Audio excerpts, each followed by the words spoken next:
आज ही Doubtnut app download करें। Doubtnut पर होगा अब आपके सभी मैथ्स, केमिस्ट्री, फिजिक्स और बायोलॉजी डाउट्स का सफाया। बस अपने क्वेश्चन की फोटो खींचो, उसे क्रॉप करो और तुरंत वीडियो सोल्यूशन पाओ। Download now. हेलो फ्रेंड्स, ये क्वेश्चन जियोग्राफी से है।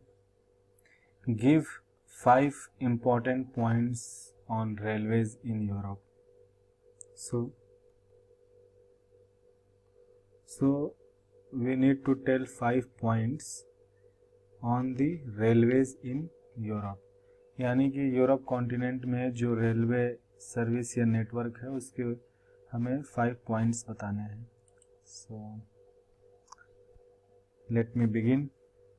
आप जानते हैं यूरोप एक कॉन्टिनेंट है और उस कॉन्टिनेंट में बहुत सारे देश हैं और most of the countries in Europe are developed countries. Okay, basically almost all the countries in the western and central Europe are developed in nature, highly developed. So first point is, okay, so European rail network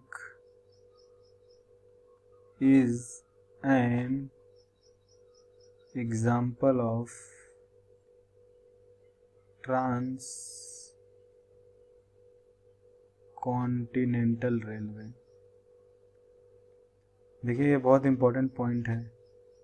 transcontinental railway का मतलब होता है कि एक इतना बड़ा rail network जो पूरे कॉन्टिनेंट में फैला हो। ठीक है, जैसे कि एक कॉन्टिनेंट में बहुत सारी कंट्रीज होती हैं।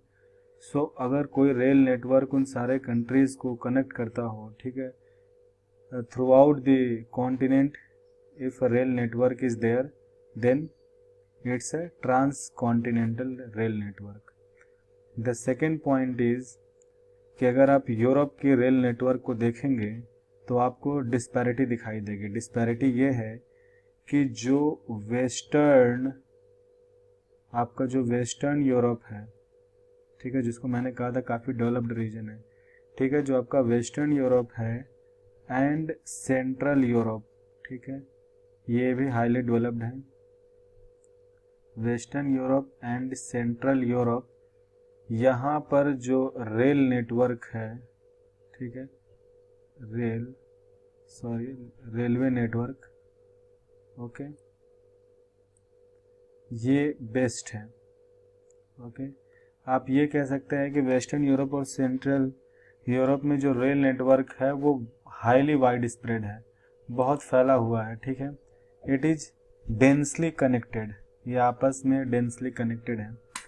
वहीं पे अगर हम पॉइंट नंबर 3 की बात करें, वहीं पे अगर आप ईस्टर्न यूरोप की बात करते हैं, eastern, okay, eastern Europe, let me right full, eastern Europe, अगर आप नॉर्दर्न पार्ट ऑफ यूरोप की बात करते हैं and the southern part of Europe, southern part of Europe, तो आपको ये देखने को मिलता है कि वहाँ जो रेल नेटवर्क है वो उतना डेवलप्ड नहीं है, यानी it has less coverage. Okay, it has less coverage. Alright, अगर मैं पॉइंट नंबर 4 की बात करूं तो जो power supply, okay, the power supply which is given और utilised in rail networks of Europe, they use both AC as well as DC। Okay, but mainly जो supply lines होती हैं उनमें AC वोल्टेज होता है और उसका जो वोल्टेज रेंज है वो 750 वोल्ट से लेकर 25,000 वोल्ट तक है। 25,000 को आप बोल सकते हैं 25 kV, okay, where K stands to 1000, okay, या 1 kV is equal to 1000 volt. If I write here 1 kV is equal to 1000 volts।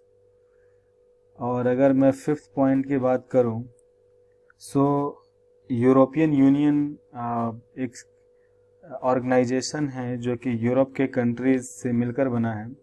सो वहाँ पे ट्रेड और बाकी जो फैसिलिटेशन है वो यूरोपियन यूनियन ही तय करती है, ठीक है। जो उनके लिए लार्जर गोल है फॉर द कंट्री इटसेल्फ और overall for the development of whole continent, तो वो यूरोपियन यूनियन की वहाँ पे काफ़ी से है।